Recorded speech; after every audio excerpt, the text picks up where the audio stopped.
welcome to the Wigs and Makeup Studio. In this series of videos I want to cover everything whipping, which is wig terminology for sewing. What you're going to need to complete this whipping video is a wooden cradle with a soft cloth. You're going to need a malleable block, which I've covered in cling film.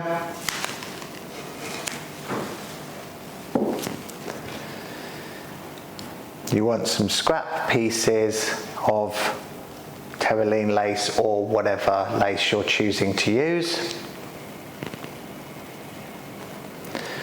Need some little blocking pins. Going to need a selection of your invisible threads. So I have a smoke here, which is a see-through brown, and then I also have the clear. Going to need a tail comb. Going to need your knotting hook, a pair of scissors, and then I like to use a little stabby pokey tool, which I will explain how to use later. So let's get started.